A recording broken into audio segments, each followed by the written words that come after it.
Aleluia, glória a Deus. Boa noite, irmãos. Graça e paz, amém?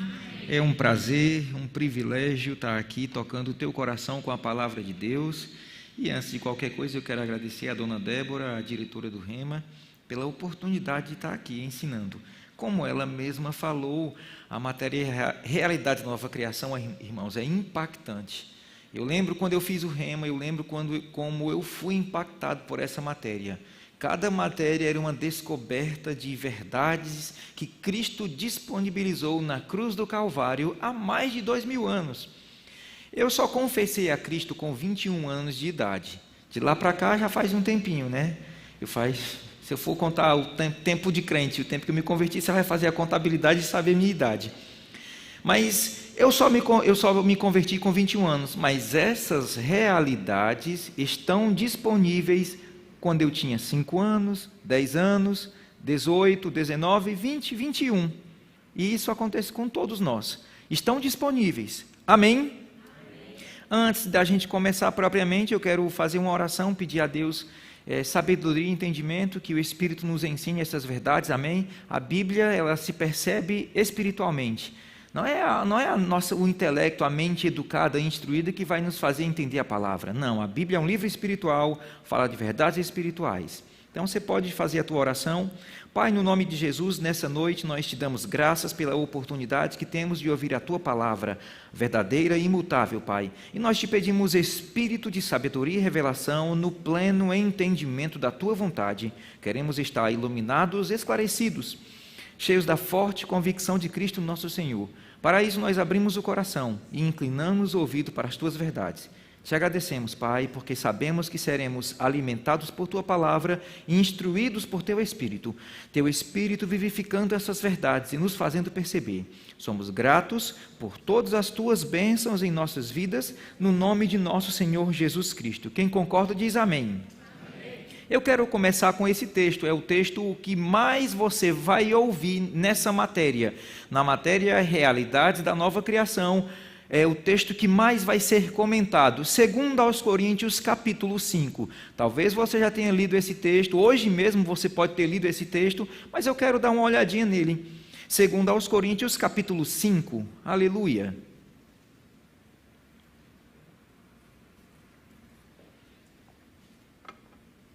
Glória a Deus. 2 Coríntios, capítulo 5, versículo 17.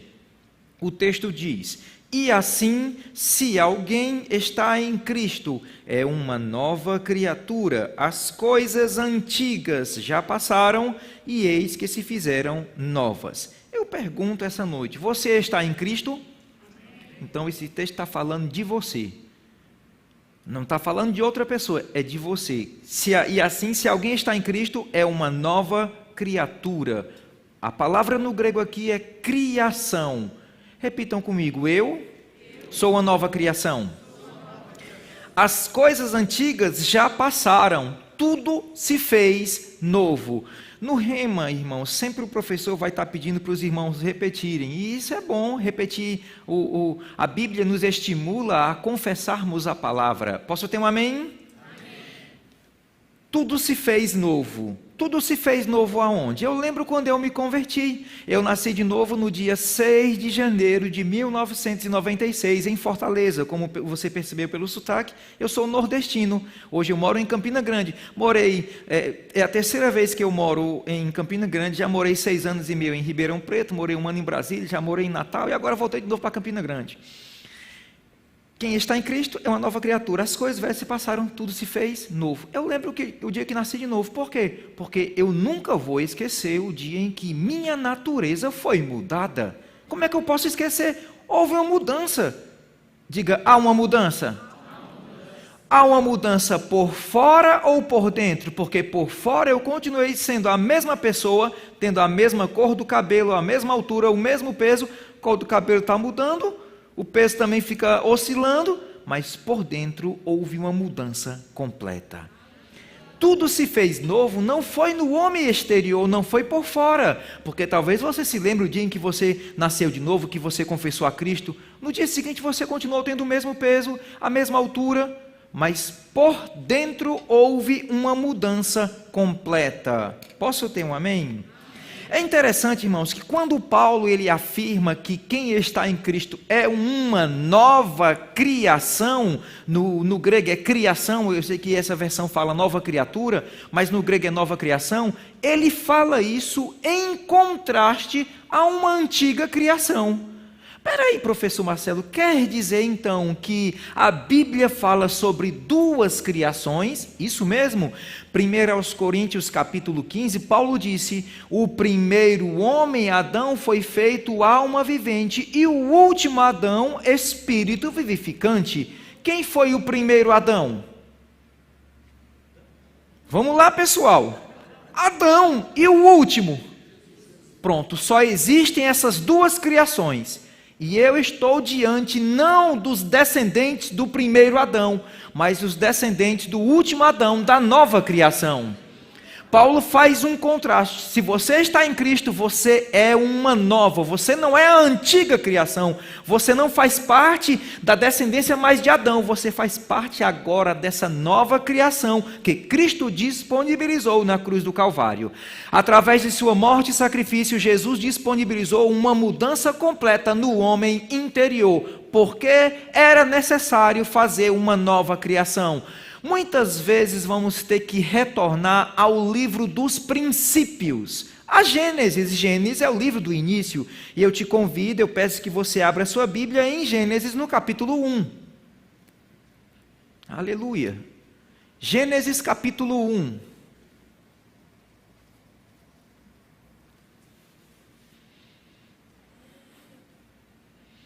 Versículo 26, o texto diz: também disse Deus, façamos o homem à nossa imagem conforme a nossa semelhança.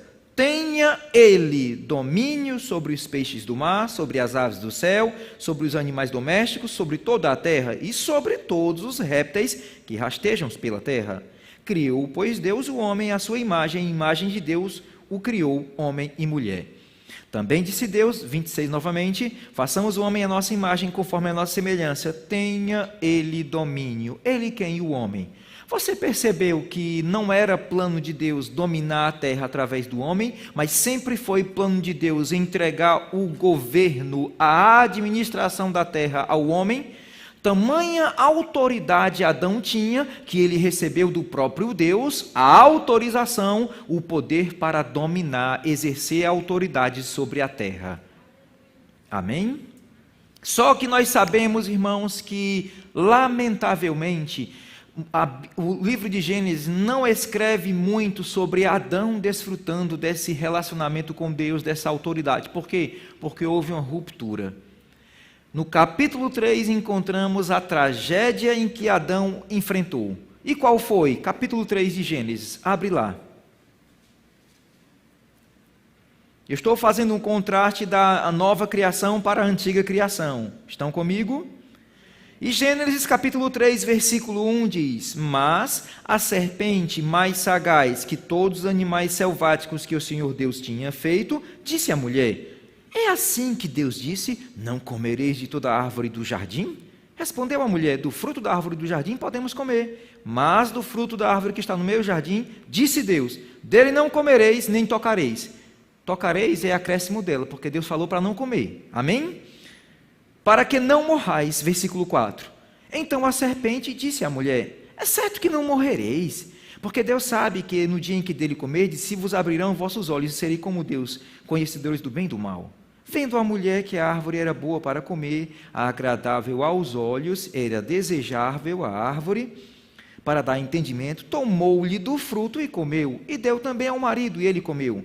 Abriram-se então os olhos de ambos, e percebendo que estavam nus, coseram, costuraram, fizeram folhas de figueiras e fizeram cintas para si.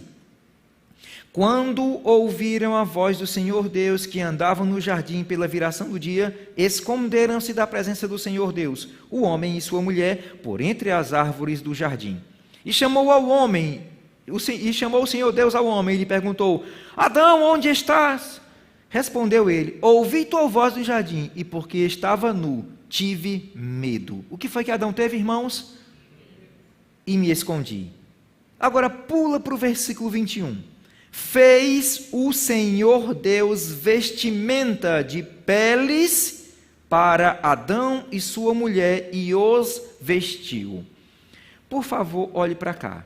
Nós estamos vendo a matéria realidades da nova criação. E eu comecei com 2 Coríntios 5,17, em que Paulo, de forma clara, ele diz que se eu e você estamos em Cristo, há uma nova criação. Eu e você somos uma nova criação. Por que Paulo falou sobre nova criação? Porque ele falou em contraste a uma antiga criação. Como nós percebemos, Adão ele tinha um relacionamento com Deus. Adão ele não tinha sentimento de vergonha, indignidade. Adão ele tinha livre acesso à presença de Deus. De fato, a Bíblia diz que Deus, na virada da tarde, ia ter comunhão com o homem. Era prazeroso para Adão ter comunhão com Deus, era prazeroso para Deus ter comunhão com Adão, mas uma tragédia aconteceu. Eles desobedeceram, especificamente Adão. Eva foi enganada, Paulo disse isso, e Adão pecou deliberadamente. A primeira consequência do pecado, eles se esconderam, e aí Deus disse: Adão, onde estás? Ouvi tua voz, tive medo e me escondi. A primeira consequência do pecado, medo. Houve uma ruptura. A sua natureza foi alterada. Adão agora perdeu. A Bíblia diz, todos pecaram e destituídos foram da glória de Deus. Ele foi destituído dessa vida, dessa glória de Deus. Houve uma ruptura de comunhão. E agora, irmãos, o resto do Antigo Testamento é só falando do reinado da morte espiritual. Em Romanos capítulo 5, 3 vezes Paulo usa a expressão reinou a morte espiritual. Abre em Romanos no capítulo 5. Aleluia. Porque Deus teve que fazer uma nova criação? Estou mostrando. Adão pecou e ele, infelizmente, também fez com que isso chegasse a toda a sua descendência. E o Novo Testamento revela isso. Romanos capítulo 5. Quem encontrou, diga: eu vou subir. Quem não encontrou também pode confessar. Amém? Romanos capítulo 5, versículo 14 diz: entretanto, reinou a morte. O que foi que reinou? Desde Adão até Moisés, mesmo sobre aqueles que não pecaram, a semelhança da transgressão de Adão, o qual prefigurava aquele que havia de vir. Pula agora para o versículo 17. Se pela ofensa de um, e esse um aqui referido por Paulo é Adão, e por meio de um só reinou a morte. Repitam comigo: reinou a morte. Muito mais os que receberam a abundância da graça e o dom da justiça reinarão em vida por meio de um só, a saber, Jesus Cristo. Versículo 21 de Romanos 5. A fim de que, como o pecado reinou pela morte. Romanos, no capítulo 5, 3 vezes Paulo ele afirma que no Antigo Testamento houve o reinado da morte espiritual. Por isso Deus tinha que providenciar um sacrifício, uma nova criação, porque as pessoas do Antigo Testamento, por causa da queda de Adão, e ele condicionou a criação a isso, agora estavam mortos espiritualmente. Posso ter um amém? Houve o reinado da morte espiritual, reinou a morte. Isso é retratado pelo fato de que somente o sumo sacerdote, você vai ter uma matéria chamada aliança de sangue, que você vai estudar sobre isso. O sumo sacerdote, ele sacrificava um animal, primeiro pelos seus pecados, depois pelo pecado do povo, saía do átrio, entrava no santo lugar e chegava no Santo dos Santos uma vez por ano. Somente um homem tinha contato com essa presença santa de Deus uma vez por ano. Sabe o que é isso? A morte espiritual trouxe isso. Mas agora em Cristo é diferente. Adão no Éden perdeu inúmeros benefícios. Basicamente, Adão perdeu a justiça, a autoridade e comunhão. Mas eu tenho uma boa notícia para te dar. O que Adão perdeu no Éden, Cristo trouxe de volta. através de seu sacrifício, através de sua obra redentora, Cristo trouxe de volta aquilo que Adão havia perdido. E o que nós precisamos fazer? Estudar e descobrir essa nova criação. E, irmãos, o novo nascimento é instantâneo. Tem leite instantâneo, tem sopa instantânea, tem um bocado de coisa que dizem que é instantâneo. Eu antigamente gostava de pipoca de micro-ondas. Eu pegava aquela pipoca, aquele pacotinho, colocava no micro-ondas, como eu gosto bem torradinho, eu colocava 3 minutos e meio, 4 minutos, apertava lá.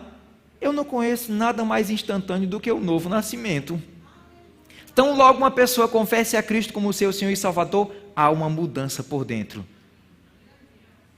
Diga aí, eu nasci de novo. Agora, existe outro aspecto. O novo nascimento é instantâneo, agora a renovação da mente é progressiva. Paulo disse, não precisa abrir, em Romanos capítulo 12, versículo 1. Rogo-vos, pois, irmãos, pelas misericórdias de Deus, que apresenteis os vossos corpos como sacrifício vivo, santo e agradável a Deus, que é o vosso culto racional. E não vos conformeis com este século, mas transformai-vos pela renovação da vossa mente, pela renovação da vossa mente, pela renovação da vossa mente. Para quê? Eu renovo a mente para quê? Eu renovo a mente para quê? Eu experimente a boa, agradável e perfeita vontade de Deus. Isso me faz entender que um crente que não renova a mente não vai experimentar a vontade do Pai, que é boa, agradável e perfeita.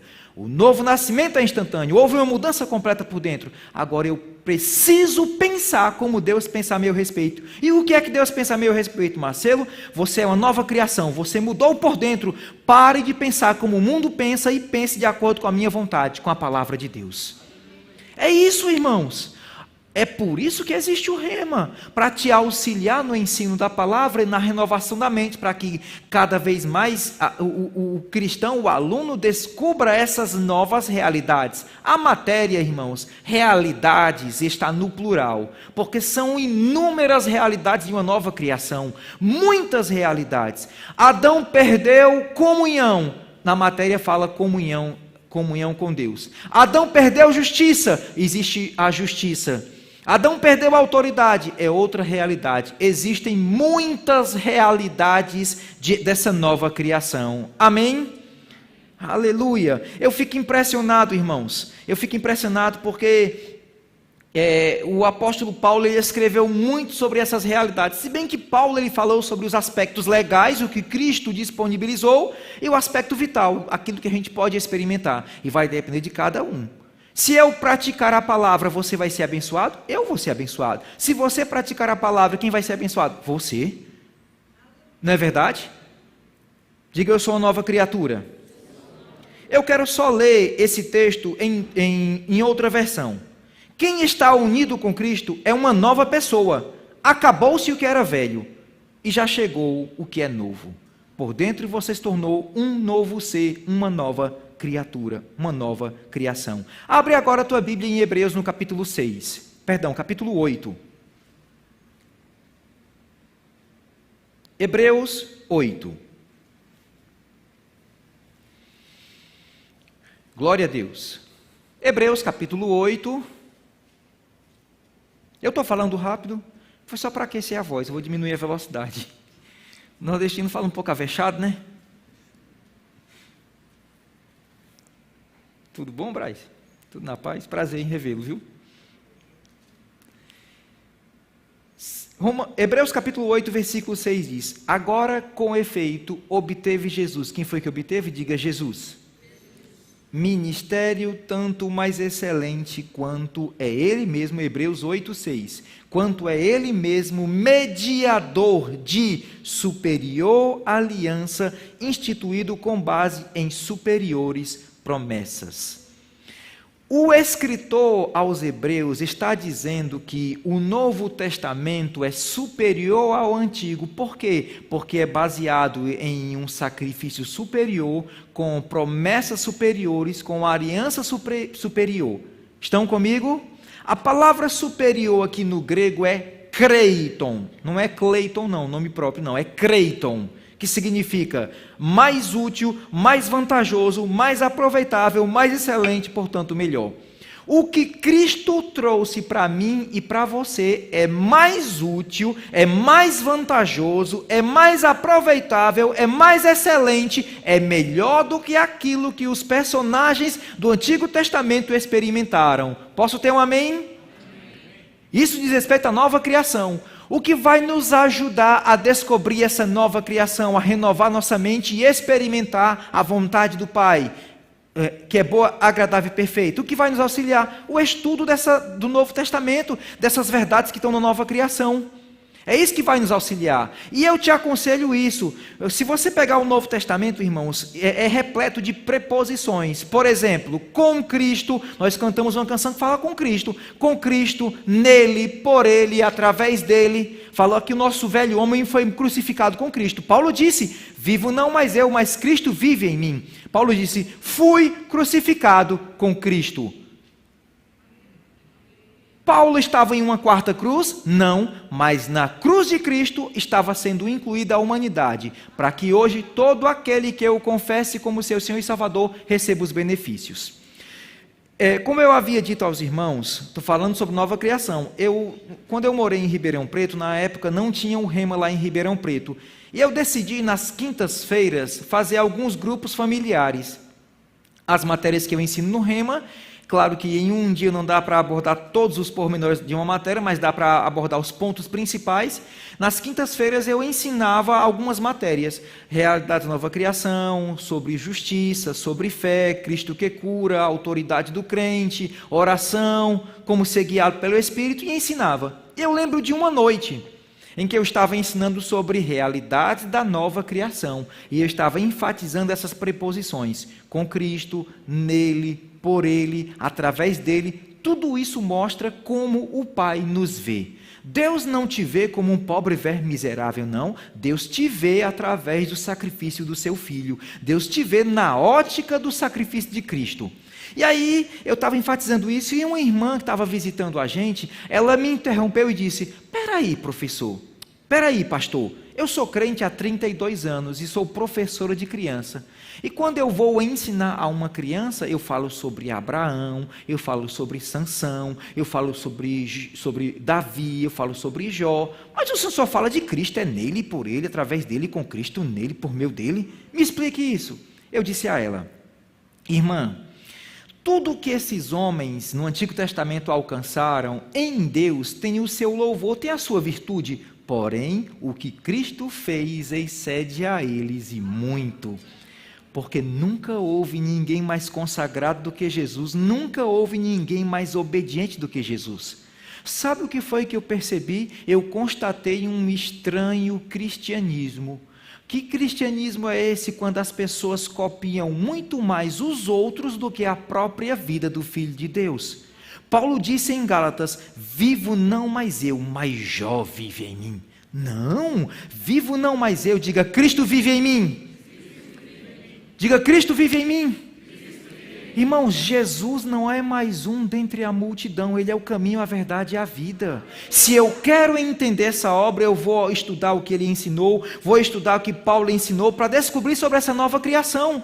Só que, infelizmente, as pessoas deixaram de imitar o Salvador, Jesus Cristo, e para elas o ícone são os personagens do Antigo Testamento. Não, eu vou olhar para Ele, eu quero andar como Ele andou, eu quero pensar como Ele pensou, eu quero falar o que Ele falou. Eu quero ser uma extensão de Deus por meio de Cristo Jesus, porque Ele já me recriou para isso. Amém? Quem está em Cristo é uma nova criação. Quem está em Cristo é um novo ser por dentro. Não importa o teu passado, você pode ter sido o pior homem, a pior mulher. Eu vou até mostrar um texto que fala sobre isso, sobre remissão. No dia em que você nasceu de novo, no dia que você confessou a Cristo, irmãos, houve uma mudança completa por dentro. Você é um novo ser. Amém? Efésios capítulo 4. Nesse texto, Paulo ele fala sobre essa nova criação. Aleluia. Efésios capítulo 4.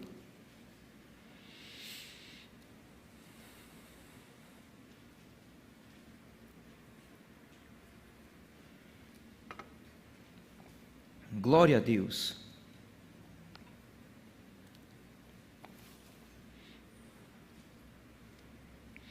Efésios capítulo 4, verso 17 diz: Isto, portanto, digo, e no Senhor testifico, que não mais andeis, como também andam os gentios, na vaidade de seus próprios pensamentos, obscurecidos de entendimento, alheios à vida de Deus, pela ignorância em que vivem, pela dureza do seu coração, os quais, tendo se tornado insensíveis, se entregaram à dissolução para com avidez cometerem toda sorte de impureza. Mas não foi assim que aprendeste a Cristo, se é que de fato tendes ouvido e nele foste instruídos, segundo a verdade em Jesus, no sentido de que, quanto ao trato passado, vos despojeis do velho homem, que se corrompe segundo as concupiscências do engano, e vos renoveis no espírito do vosso entendimento, e vos revistais do novo homem. Quem é o novo homem? A nova criação, aquele que está em Cristo, criado segundo Deus. Observe que o novo homem, ele foi criado segundo quem, irmãos? Vamos lá, foi criado segundo quem? Deus. Em justiça e santidade procedentes da verdade. Espera aí, professor Marcelo, quer dizer então que esse novo homem, essa nova criatura, não é um pecador salvo pela graça? Não. O novo homem, a nova criatura, foi criado segundo Deus em justiça e santidade procedentes da verdade. Estão comigo? O novo homem foi criado por Deus, em justiça e santidade. Isso é contrário ao que estão falando por aí, porque o que estão falando por aí, eu sou um pobre verme miserável, eu que não sou digno das tuas bênçãos. Isso é contrário ao ensino da nova criação. Isso não é cristianismo, isso é uma religião qualquer aí, mas cristianismo não. Você é digno das bênçãos de Deus porque você é filho de Deus. Dona Débora falou sobre Emanuel e sobre Eduarda. Emanuel vai fazer 5 anos e Eduarda tem 30 e poucos dias. São meus filhos. Meus filhos são dignos das minhas bênçãos? Quem aqui é pai ou mãe? Teu filho é digno das tuas bênçãos? Quem não é digno é o vizinho da direita ou da esquerda, mas teu filho é. Se você é filho de Deus, se você é uma nova criação, você é digno das bênçãos de teu pai. Quando um crente diz, ó Deus, eu não sou digno das tuas bênçãos, está falando tolice, não sabe nem o que está dizendo. Você é filho, você é digno. Paulo disse em Colossenses, ele, Cristo, nos tornou dignos, idôneos para participar da herança dos santos na luz. Você já foi recriado, você já foi justificado, santificado pelo poderoso sangue de Jesus. Você é filho e digno das bênçãos de Deus. Ah, professor, mas eu cometi uma falha. Olha só, quem aqui já pescou? Eu já pesquei uma vez, lá em Fortaleza não, Pecém, que é outra cidade, de jangada. Eu entrei no mar 2h30 da manhã, 5 da manhã a jangada virou. Aconteceu um negócio lá. O fato de eu ter pescado uma vez e a jangada ter virado, me tornou um pescador profissional? Pescador profissional é o que vive da pesca. Onde entra, o crente que peca não é um pecador, o pecador é o que vive na prática do pecado. É diferente. E se ele pecou, o arrependimento não dura 1 mês. Eu nunca vi ninguém falar, pastor, faz 1 mês que eu estou me preparando para me arrepender. O arrependimento é tão rápido quanto estalar de dedos.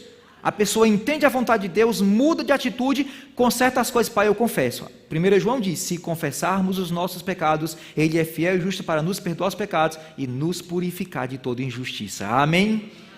Mas o que eu quero que você entenda, meu querido, é que a nova criação não foi criada de qualquer forma. Deus, quando fez essa nova criação através do sacrifício de Jesus, não foi de qualquer forma, não. Não foi, você foi recalchutado, você é um pecador salvo pela graça. Foi só uma limpezinha e pronto. Não, é um novo ser, uma nova criatura. Você não é aquela velha pessoa, não. Esquece o passado. É por isso, Paulo disse, uma coisa eu faço. Eu não alcancei a maturidade, não cresci plenamente, mas eu estou fazendo uma coisa. Eu avanço para aquilo que Deus tem para mim. Eu esqueço o passado, esqueço as coisas que para trás ficam e avançam para as que estão diante de mim. Eu cheguei no aeroporto Santos Dumont, no Rio, né, para ir ministrar em Nova Iguaçu. Quando eu estava sobrevoando aqui, eu vi que tinha 2 porta-aviões atracados lá, bem fixozinho. Sabe por que eles estão fixos? Por causa da âncora. O passado vai ser uma âncora para impedir o teu progresso. Esquece o passado e avança para aquilo que Deus tem proposto para você. Deus tem proposto para cada filho dele uma vida maravilhosa, uma vida de descoberta na palavra, dessa nova criação. Agora, se eu ficar remoendo, como minha mãe disse, ficar lambendo as feridas, não vou sair do canto, resmungando, minha vida. Não, eu vou ter que avançar. A Bíblia fala, Paulo disse, nessa nova criação, nós podemos viver em novidade de vida. Amém? Irmãos, tudo isso está proposto por Deus para cada um de nós. Professor Marcelo, mas é porque o senhor é professor do Rema. Irmãos, quando eu me converti, eu enfrentei os mesmos dilemas que todo novo convertido enfrenta. E eu só vim me tornar professor depois de um tempo. Eu não nasci professor. Quando eu nasci de novo, de repente não surgiu um terno e uma roupa, não. Foi o estudo da palavra, foi a dedicação e, claro, um chamado ministerial. Amém? Foi um chamado, que de fato eu descobri foi no Rema. Eu quero, só para eu localizar, quem ainda não fez o Rema, você pode levantar sua mão? É uma quantidade boa. Então eu vou insistir, não perca a oportunidade de se matricular no Rema. A quantidade de testemunhos positivos que eu tenho ouvido sobre o Rema, irmãos. Amém? O novo homem foi criado em justiça e santidade, procedentes da verdade. Diga justiça. Abre tua Bíblia em Romanos no capítulo 5. Eu quero falar um pouco sobre isso. Já que a matéria é realidades da nova criação, justiça é uma dessas realidades. Cura, autoridade, justiça, filiação e outras verdades são realidades dessa nova criação. Amém? Romanos capítulo 5, olha só, a gente não deve confundir essa expressão justiça, porque às vezes ligamos a televisão e encontramos uma pessoa que sofreu algum crime, algum dano, falando para o repórter, eu quero justiça, de fato ela quer um justo juízo, um julgamento justo, amém? A justiça que a Bíblia fala, ela diz respeito a uma posição. Justiça na Bíblia, no Novo Testamento, fala sobre uma capacidade que eu e você temos de estar diante de Deus, chamando-o de Pai, como se o pecado nunca houvesse existido, sem nenhum sentimento de culpa, condenação ou inferioridade. Amém? É só olhar para o primeiro e para o último Adão. Jesus, quando ia orar a Deus, Jesus chegava ciscando, Deus, eu não sou digno das tuas bênçãos, eu não sei nem o que é que eu estou fazendo aqui. Era assim? Então não é assim que eu e você vamos orar. A Bíblia diz em 1 João, quem nele está? Você está em Cristo? Quem nele está, deve andar como ele.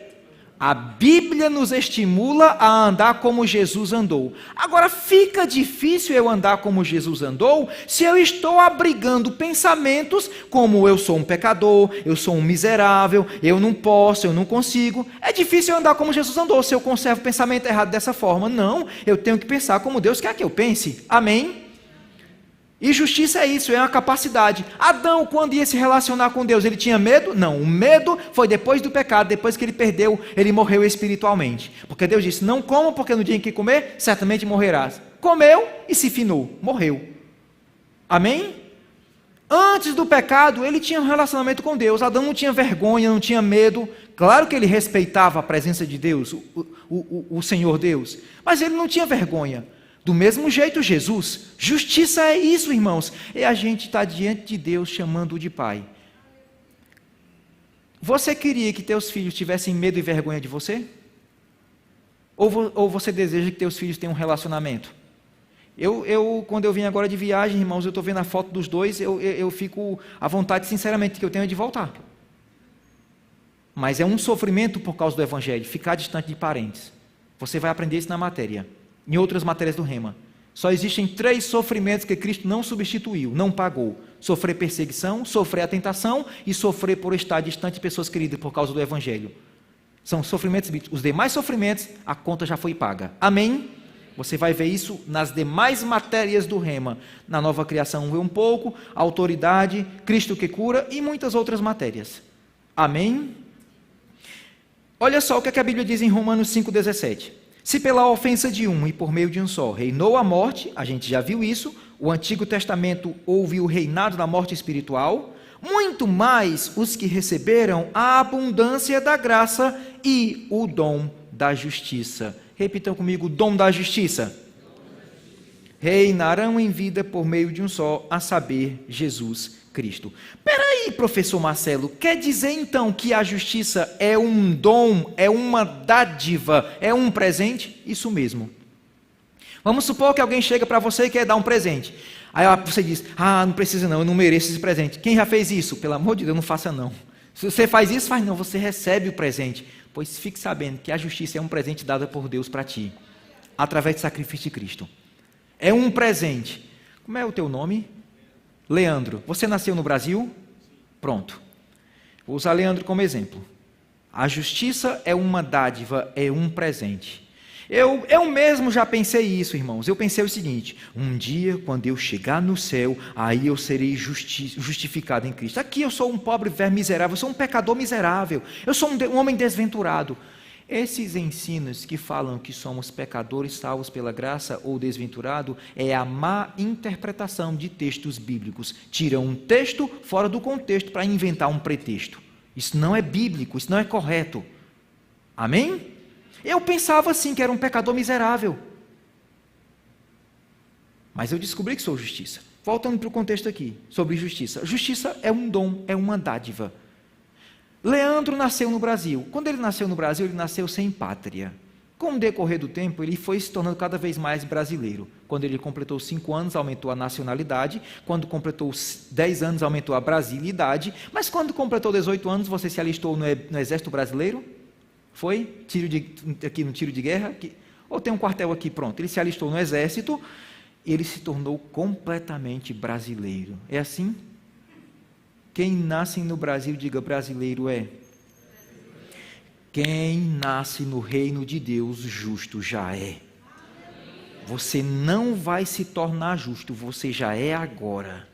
É uma realidade que você experimentou quando você confessou a Cristo.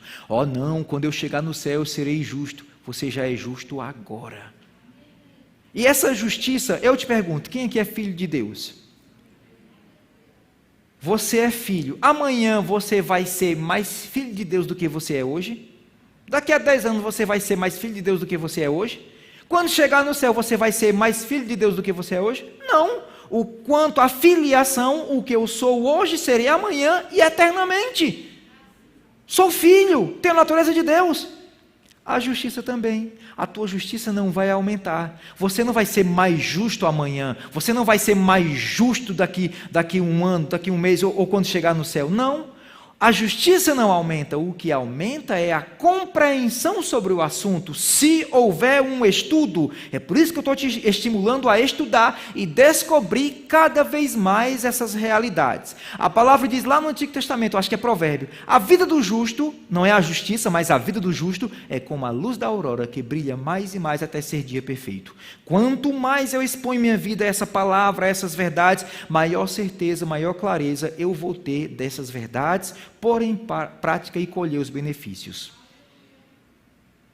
Graças a Deus por um aleluia. Você está perdendo a oportunidade de agradecer a Deus, não perde a oportunidade de fazer a matrícula. Diga, eu sou justo. Olha só, abre tua Bíblia em Atos, no capítulo 26. Atos 26. Justiça é a capacidade que nós temos de estar diante de Deus sem nenhum sentimento de culpa, condenação ou inferioridade, chamando Deus de Pai como se o pecado nunca houvesse existido. Atos 26. Quais as implicações na vida de um cristão se ele não entender justiça? Um cristão que não entende justiça é um crente condenado, e crente condenado é crente infrutífero na igreja. Lá em Fortaleza, essa ave chamam de capote. Eu sei que em outros locais do Brasil é galinha d'Angola, cocá ou guiné. Como é que chama aqui em Campinas? Como é que ela canta? Como é que ela canta?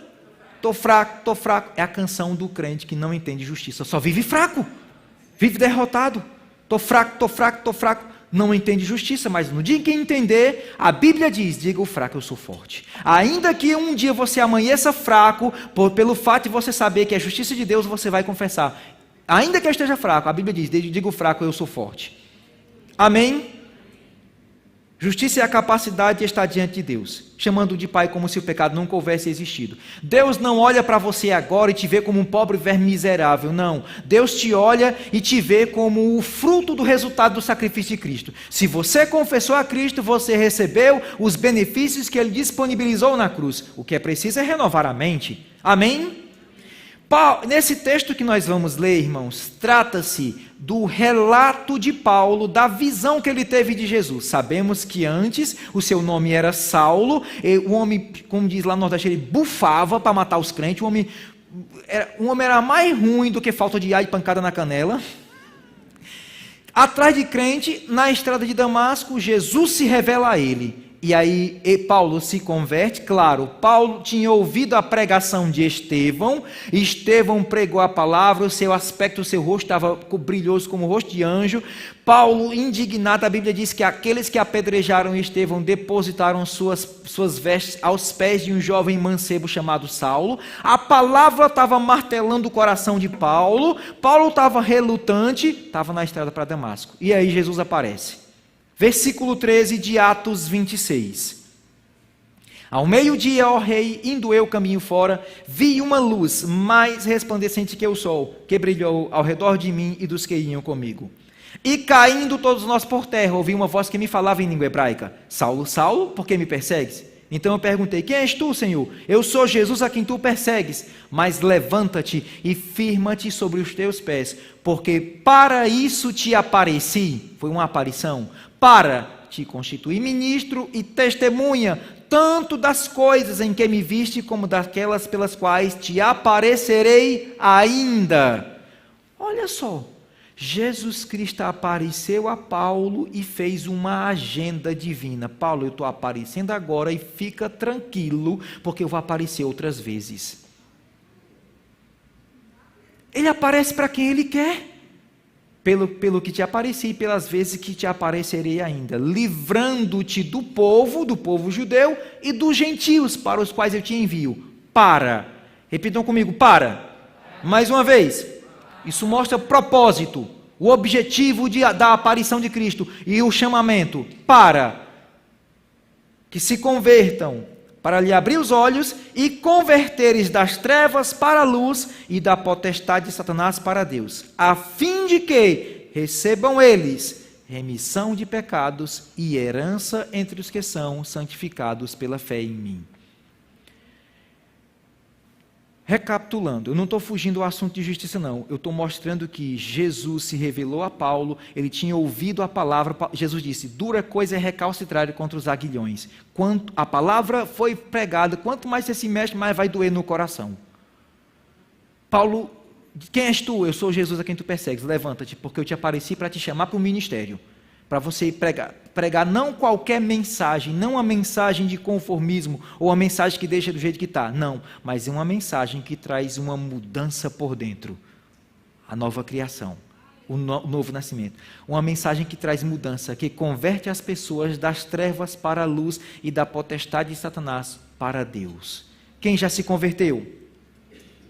Na época lá em Ribeirão Preto eu ouvi um abençoado falar o seguinte: todo dia eu estou me convertendo cada vez mais. Não. A conversão não é gradativa não, é de uma vez por todas. Qual é o nome do irmão? Posso usar o senhor como exemplo? Antes o seu Anselmo era 100% do diabo, mas se converteu. Aí ele ficou 95% do diabo e 5% de Deus. Já fez o rema? Pronto. Quando terminou o rema, ele ficou 50% de Deus e 50% do diabo. Daqui a 10 anos ele vai ser 95% de Deus 50% e 5% do diabo. É assim? Não! Quem se converte sai do reino das trevas e entra no reino do Filho amado de Deus. É uma coisa que acontece uma vez, não é gradativo não, é uma coisa que já acontece, é instantâneo. Estão comigo? Paulo não pregava uma mensagem de conformismo, ou que deixava do jeito que estava. Não, Paulo pregava um evangelho que trazia uma mudança. Eu e você já mudamos, eu e você já nascemos de novo. Diga, eu vou subir. E não somente isso. Verso 18, para lhe abrir os olhos e converter das trevas para a luz e da potestade de Satanás para Deus, a fim de que recebam remissão de pecados. e herança entre os que são santificados pela fé em mim. Diga remissão. Mais uma vez. Diga remissão. Eu quero só abrir um parênteses rapidamente, porque vai ter um intervalo. Olha só, irmãos, ali na livraria eu disponibilizei algumas séries de estudo. É um CD em MP3 que você pode adquirir. Tem 5 mensagens. Cada mensagem é aproximadamente 45 a 50 minutos. Tem 6 séries de estudo lá. No total, todas as séries dá mais de 21 horas de estudo. Esse aqui eu falo sobre nova criação. Eu falo exatamente sobre isso. Batalha espiritual, eu analiso se é bíblico ou não. Quebra de maldição, cura interior e regressão. Tudo isso aconteceu, eu passei a ensinar isso, quando eu morei em Ribeirão Preto, de 2006 a 2012. Um desses anos eu vim ensinar aqui em Campinas, e peguei o ônibus, eu acho que foi o Cometa Halley pegando fogo, o bicho desligado, quente. Peguei o Cometa, eu sintonizei na frequência para ouvir uma pregação. Eu achava que era uma pregação cristã. Eu ouvi uma pessoa falar sobre TVP, sobre mandala. TVP é terapia de vidas passadas. Peraí, quer dizer, aí comecei a procurar na palavra para ver se tinha regressão, se tinha essas coisas. Sabe o que eu constatei? Que Paulo, Pedro, João, nem Jesus ensinou sobre quebra de maldição, cura interior e regressão. Não, eles não ensinaram, eles ensinaram sobre remissão. E eu explico aqui, nesse daqui. Eu falo sobre santos ou pecadores, isso aqui foi uma mensagem lá em Arujá, perto de Guarulhos, uma vida superior e um novo nascimento. Esse aqui eu falo sobre autoridade. Eu falo sobre a origem dos problemas, o poder da ressurreição, o triunfo de Cristo, exercendo a autoridade e a armadura de Deus. Tem mensagens sobre cura, uma série de estudos sobre cura, tem uma série de estudos sobre quem deseja servir na igreja, eclésia, tem uma série de estudos lá também sobre o perigo dos falsos ensinos, tem uma série de estudos sobre fé também, são 6. Agora, se você estiver interessado por adquirir todas, você pode adquirir o Pencard, que é um pendrive de 4 GB com mais de 21 horas de estudo. Hoje tem veículo que não tem mais leitor de CD, né? É só porta USB. É um porta USB. Você pode adquirir cartão de crédito, débito ou dinheiro. Estão comigo? A fim de que recebam remissão. Diga remissão. A palavra remissão no grego é áfesis, que significa cancelamento completo, como se a pessoa nunca tivesse devido. Diga cancelamento. Diga cancelamento. No dia em que você confessou a Cristo como teu Senhor e Salvador, olha só, Paulo deveria pregar uma mensagem que ia converter as pessoas das trevas para a luz, do poder do diabo para Deus. E essas mesmas pessoas receberiam, e de fato recebemos, remissão de pecados e herança. Todo crente é herdeiro de Deus e co-herdeiro com Cristo. Mas tem crente brigando, tem canção que induz o crente a brigar, a agarrar o anjo, me dá minha bênção para depois subir. Não, meu querido, você já é abençoado por Cristo. Remissão é áfase, cancelamento completo. Você já recebeu. E eu vou ilustrar da seguinte forma, cancelamento completo. Eduarda nasceu agora, no dia 28 de dezembro. Né? Tanto de Emanuel como de Eduardo, eu assisti o parto. Eu vi quando os médicos cortaram a barriga de Rafaela, tiraram. Emanuel, no caso, estava até com cordão umbilical laçado no pescoço. Eu assisti tudo. Que até filmei que não podia. Tirei as fotos, né? Quando Emanuel nasceu, do lado de fora, tinha 2 policiais da delegacia de capturas para prender aquele recém-nascido. Porque contra ele tinha uma folha corrida extensa que depunha contra ele de crimes que ele cometeu. Misericórdia. Eu te pergunto, uma criança que acaba de nascer tem algum passado que deponha contra ela?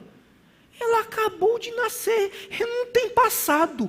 No dia em que você confessou a Cristo como teu Senhor e Salvador, o teu passado parou de existir, você se tornou uma nova criação, uma nova criatura em Cristo. Você pode ter sido a pior pessoa no passado, você pode ter servido a Satanás, o número 2 para ele, mas no dia que você confessou a Cristo, você se tornou o mais lindo e novo santo de Jesus Cristo. Você pode ter feito pacto, ter tomado banho de pipoca, ter comido tripa de gente, ter entrado de costas no mar, pode ter feito, como diz lá no Nordeste, o diabo a 4, mas no dia que você nasceu de novo, você se tornou uma nova criatura. É só descobrir, é só entender. Ah, professor, captei vossa mensagem. Quer dizer então que esse negócio de cancelar pacto não existe? Claro que não. Eu lembro que lá no Nordeste eu vi uma irmã evangelizando outra. A Bíblia diz em Romanos 10, 8, 9, 10, porém o que se diz? A palavra está perto de ti na tua boca e no teu coração. Isto é a palavra da fé que pregamos. A saber que se com o teu coração creres e com a tua boca confessar serás.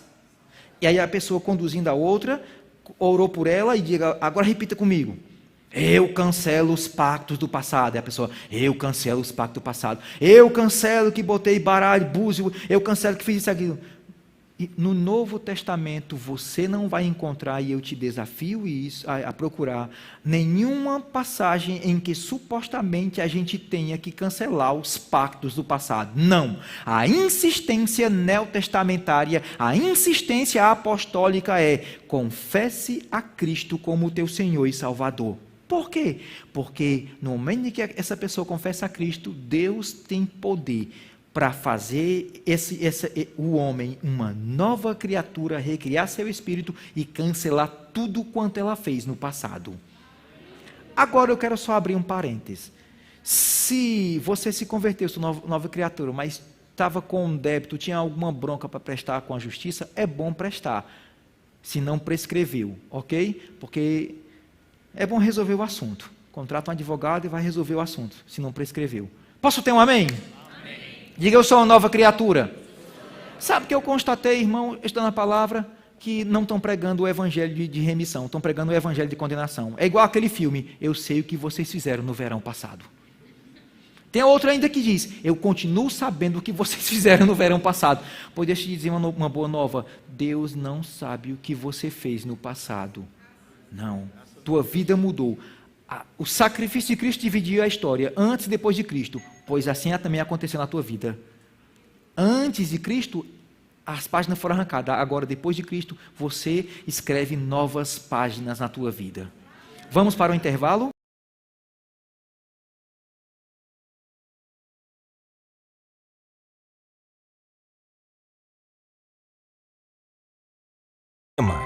Uma palavra, um centro de treinamento bíblico.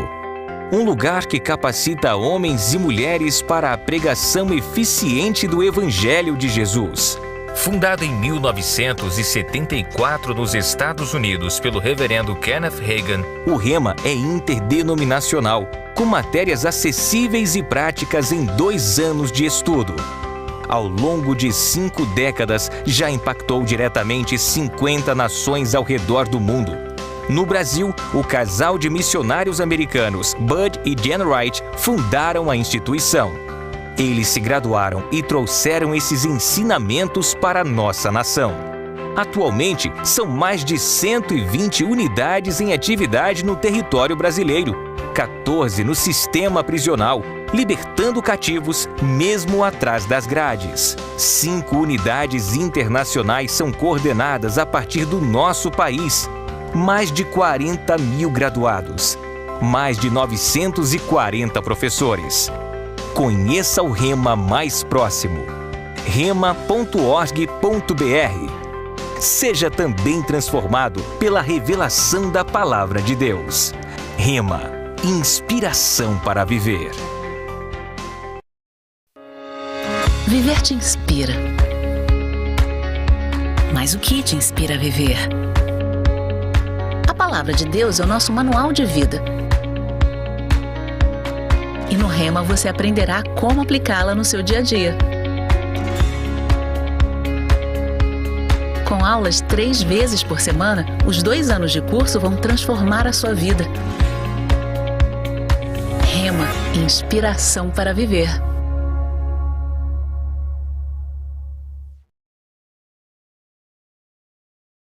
Estamos tendo a matéria Realidades da Nova Criação, e como eu havia dito, são inúmeras, várias realidades, comunhão, justiça, autoridade, cura, são realidades da nova criação. Eu havia comentado, tínhamos visto que, sobre o fato de que somos justificados pela graça, pela fé em Cristo Jesus. A palavra diz: justificados, pois, mediante a fé, temos paz com Deus. Romanos 8:1. E o livro de Romanos é o livro que mais fala sobre essa justiça. Claro, irmãos, não dá para explicar todos os pormenores em uma aula demonstrativa, mas quando você se matricular no Rema, em cada matéria, você vai ter acesso ao próprio professor. Quando eu estou ensinando no Rema, eu sempre falo o seguinte: se aquilo que eu afirmei em sala de aula te trouxe dúvida, venha conversar comigo. Eu falo, não leve dúvida para casa. Claro que, assim, para quem já fez a matrícula do Rema, sabe que o momento de dúvida é o intervalo, antes, no intervalo ou depois. Posso ter um amém? Outra realidade dessa nova criação, diga autoridade. Nós tínhamos visto lá em Gênesis capítulo 1, Deus disse: façamos o homem à nossa imagem, conforme a nossa semelhança, tenha ele domínio. Adão pecou, cometeu outra traição e entregou o governo, o domínio a quem? Satanás. É por isso que está escrito em Efésios 6,12: a nossa luta não é contra o sangue e a carne, e sim contra os principados e potestades, contra os dominadores deste mundo tenebroso. Espera aí, professor. Quer dizer, então, que o homem de dominador, Adão de dominador, agora o homem que não tem Cristo é dominado, influenciado por demônios? Sim. A nossa luta não é contra o sangue e a carne. Efésios 6,12 fala, e sim contra principados e potestades, contra os dominadores deste mundo tenebroso. 3 vezes no Evangelho de João, Jesus disse: aí vem o príncipe deste mundo, e ele nada encontra em mim. Abre tua Bíblia em 2 Coríntios capítulo 4. Estou falando sobre autoridades, que é outra realidade da nova criação. Diga autoridade.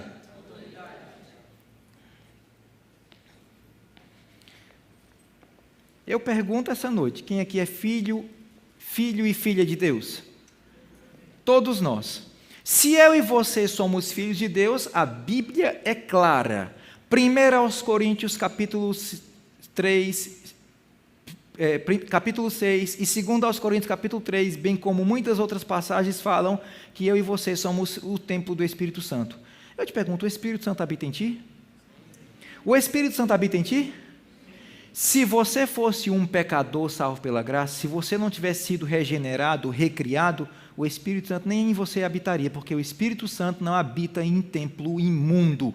Mas o fato de eu e você termos sido recriado em Cristo e purificado, justificado, o Espírito de Deus, ele passou a habitar em nossos corações. Estão comigo?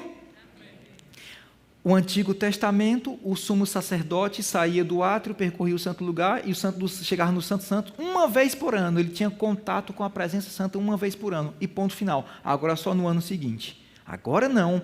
Aquela presença santa que estava confinada entre 4 paredes, que pairava sobre a arca, depois que Cristo morreu, quando ele morreu, a Bíblia diz que o véu do templo foi rasgado de cima a baixo. Se começou de cima é porque partiu de Deus. E aquela presença que estava confinada nas 4 paredes, agora passou a habitar nos corações de homens e mulheres que fizeram de Cristo o Senhor e Salvador. Amém? Quando uma pessoa faz essa declaração, eu sou um pecador, não está tendo ideia do que está dizendo. Não está tendo ideia. Qual foi a passagem que eu pedi para abrir? Marca aí, segura aí, marca com o dedo 2 Coríntios e abre em 2 Coríntios. Está bem pertinho, então, capítulo 5. 2 Coríntios, capítulo 5. Depois a gente vai ver o capítulo 4. 2 Coríntios, capítulo 5, versículo 21, diz: aquele que não conheceu o pecado. Vou dar trabalho agora ao pessoal da mídia. Quem foi o único homem que não conheceu o pecado? Todos concordam com isso, que foi Jesus? Isso mesmo. O único homem que andou aqui na terra e não conheceu o pecado foi? Olha só o que a Bíblia diz. Aquele, Jesus, que não conheceu o pecado, Deus. Tem uma versão que diz, ele o fez. A revista atualizada, na revisada diz, Deus o fez pecado pelos anjos. Por quem? Não foi pelos anjos, não?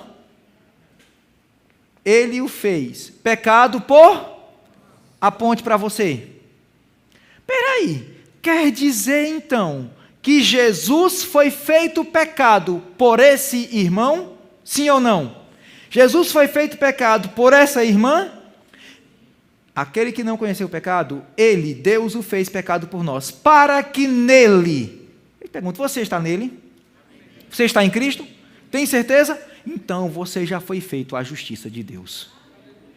Toda vez que um crente diz, eu sou um pecador salvo pela graça, ele não entende a obra da cruz, porque Jesus sofreu o pecado para ele ser justificado. Houve uma substituição. Precisa fazer o rema. Nunca diga isso. Valorize a obra, o sacrifício de Cristo em ser feito pecado, em te tornar justiça. Nenhum crente tem o direito de dizer que é um pecador quando a Bíblia afirma que ele é justiça de Deus. Nenhum crente tem direito. Essa mensagem sobre nova criação, que eu falei lá em Arujá, foi o seguinte: eu estava ministrando sobre santos ou pecadores. Como é que Deus nos vê? Deus nos vê como um pobre verme miserável, ou Deus nos vê através da nova criação, um novo ser, tudo se fez novo, Deus esqueceu o passado para se tornar uma nova criatura? Como é que Deus nos vê? E aí eu comecei a falar sobre isso. Tinha uma irmã presente, que de fato o filho dela, que congrega lá no Verbo da Vida em Arujá, trouxe ela à igreja e deu uma carona de volta. Aí o que aconteceu? Ela entrou no carro e a irmã começou a chorar, chorando e chorando. Aí o filho perguntou, mãe, está tudo bem com a senhora? Tá, meu filho, está tudo bem. Mas por que a senhora está chorando? Porque eu fiquei 11 anos da minha vida orando de forma errada. Jesus ensinou, olha só, essa oração, eu que sou um pobre verme miserável. Jesus, Paulo, Pedro, João, eles fizeram esse tipo de oração? Nem Judas Iscariotes orou assim. Mas tem crente orando hoje. Tem alguma coisa errada. Nem Judas orou dessa forma. Eu que sou, imagina só, Jesus lá ajoelhado. Ó Deus, eu que sou um pobre verme miserável. Pedro, ó Deus, eu que sou um pobre verme miserável. Quando Pedro não era recriado e na pesca maravilhosa, Pedro viu que Jesus era divino, que ele ministrava no poder de Deus, Pedro viu aquele negócio, meu Deus do céu, Deus está aqui. Né? O poder de Deus está aqui. Afasta-te de mim que sou um pecador. É compreensível, mas depois que ele nasceu de novo, a coisa mudou. Estão comigo? Depois que ele nasceu de novo, a coisa mudou. Então, nenhum crente tem direito de dizer que é pecador quando a Bíblia diz que ele foi feito pecado para que nós fôssemos feitos justiça. A nossa Constituição não permite isso. O quê?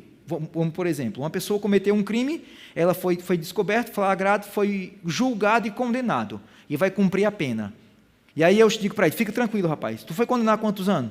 18 anos de prisão. Vixe, meu amigo, então foi que tu fizeste, criatura. Mas eu vou cumprir no teu lugar, fica tranquilo, eu vou pagar no teu lugar. A nossa Constituição não permite isso, mas no mundo espiritual foi isso que Cristo fez, sendo feito pecado no teu lugar, para que hoje todo aquele que confesse a Cristo como Senhor e Salvador seja justificado pela fé em Cristo. Ele foi feito pecado pela humanidade, para que hoje todo aquele que o confesse, desfrute, receba esses benefícios, essa nova criação que ele disponibilizou na cruz. Amém? Houve uma substituição. Um preço não se paga duas vezes. Eu não tenho que dizer que sou um pecador quando ele foi feito pecado. Eu tenho que dizer, eu sou a justiça de Deus. Aquele que não conheceu o pecado, Jesus, foi feito pecado por Deus. Por quê? Porque foi Deus quem enviou Jesus. Jesus sabia muito bem que no momento em que fosse colocado no madeiro, o pecado da humanidade desde Adão seria posto nele. Não somente o pecado, mas a maldição, a doença, as mazelas da humanidade seriam postas em Cristo. Tem um texto no Antigo Testamento, maldito todo aquele que for pendurado no madeiro. Jesus sabia disso, e ele permitiu ser colocado no madeiro pela fé, acreditando que o Pai o ressuscitaria no terceiro dia, conforme as Escrituras. Amém? Então, nenhum cristão tem esse direito de dizer que é um pecador. Ah, professor, mas... Sabe por que falam que somos pecadores salvos pela graça? É a má interpretação de Romanos capítulo 7 e a má interpretação de 1 João, do capítulo 1 até o último. É a má interpretação. Irmãos, tirar texto fora de contexto, eu te provo que Jesus autorizou o furto de um jumento. Texto fora de contexto. Quem lembra daquela passagem? Vai lá e pega o jumentinho e desprende. Se alguém perguntar, diz que o mestre está precisando. E se ninguém perguntar, traz do mesmo jeito. Mas Jesus não mandou furtar jumento, amém? Mas contexto, fora de contexto, deixa eu te falar uma coisa. Mateus capítulo 4 e Lucas capítulo 4, Jesus foi tentado por Satanás com a Bíblia, porque o diabo chegou e citou o Salmo 91, versículo 11 e 12, fora do contexto. Se Jesus foi tentado com contexto fora do contexto, eu e você seremos tentados também com texto fora do contexto. E esse negócio de dizer que o crente é pecador salvo pela graça, isso é texto fora do contexto para tentar o crente, para que ele não experimente, não viva como a justiça de Deus. Amém? Mas vamos voltar, 2 Coríntios 5, 21, agora 2 Coríntios capítulo 4, versículo 3. 2 Coríntios capítulo 4, versículo 3, diz: mas se o nosso evangelho ainda está encoberto, é nos que se perdem que está encoberto, nos quais o Deus deste século cegou o entendimento dos incrédulos, para que não lhes resplandeça a luz de Cristo, a glória de Cristo, o qual é a imagem de Deus. Se o nosso evangelho ainda está encoberto, é nos que se perdem que está encoberto, nos quais o Deus, com D minúsculo, deste século. Professor Marcelo, quer dizer então que Satanás é o Deus deste século? 3 vezes Jesus disse que aí vem o príncipe desse mundo, ele nada encontra em mim. A Bíblia diz que por um só pecado, por um só homem entrou o pecado no mundo. Se o pecado entrou no mundo é porque houve um momento que o pecado estava do lado de fora. Quem introduziu o pecado na terra? Adão. Quando Adão pecou, introduziu o pecado, entregou o governo a Satanás. E agora a Bíblia diz que ele é o Deus deste século. Lá em Lucas, na tentação, o diabo mostra todos os reinos do mundo e diz: dar-te-ei toda esta autoridade, porque ela me foi entregue e eu dou a quem quiser. Aí Jesus respondeu: deixa de ser mentiroso, caba safado, tu que não tem autoridade de coisa nenhuma.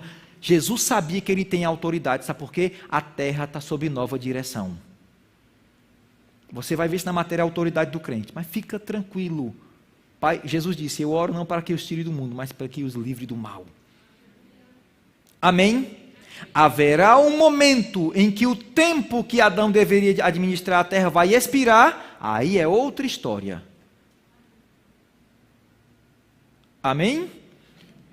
Dominador deste mundo tenebroso, o príncipe deste mundo, o Deus deste século, ele tem a... É por isso, irmão, se a terra está sob nova direção, se a terra agora é governada por Satanás, é por isso que tem acontecido isso, porque Satanás vai administrar a terra de acordo com o seu caráter. Dá um exemplo bem simples. Estou falando sobre autoridade. É uma realidade da nova criação. Falei sobre justiça e agora autoridade. Quem aqui tem autoridade? Todo crente. Ah, não, professor, eu sou um novo convertido. Não importa se você é novo, médio ou velho convertido. A autoridade não está ligada a tempo de crente, está ligada ao fato de que você é filho de Deus, recebeu o poderoso nome de Jesus.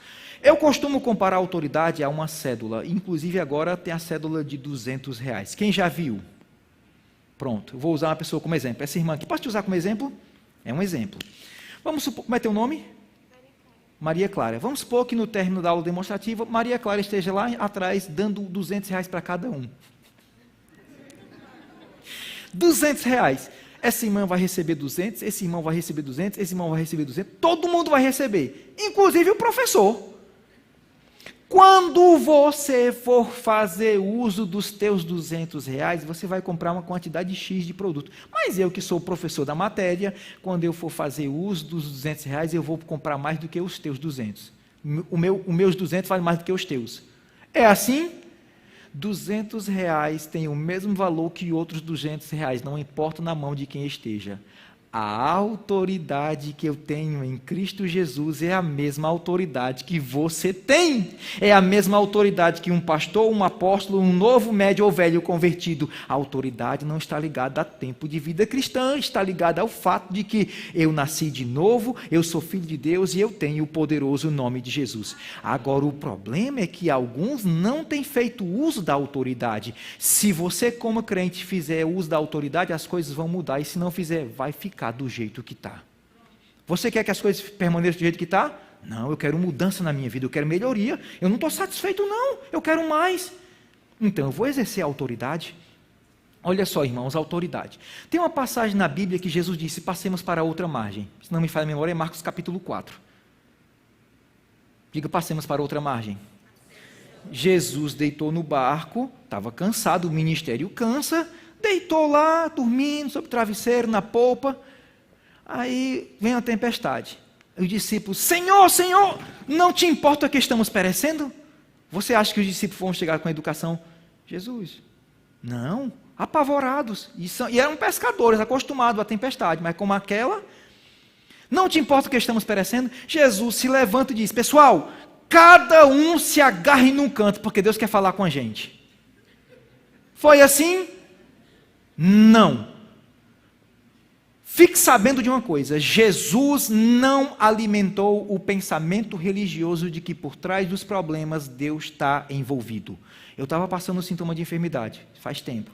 Novo convertido, não sabia as verdades que eu sei hoje, não que eu saiba de tudo, mas quando eu comecei a ler a Bíblia, comecei a ler o livro do irmão Rema, comecei a fazer o Rema, aí eu comecei a descobrir muitas verdades. Aí eu estava assim, passando por sintoma de enfermidade, me ajoelhei, ergui as mãos e disse, ó Pai, o que é que tu quer falar comigo através dessa doença?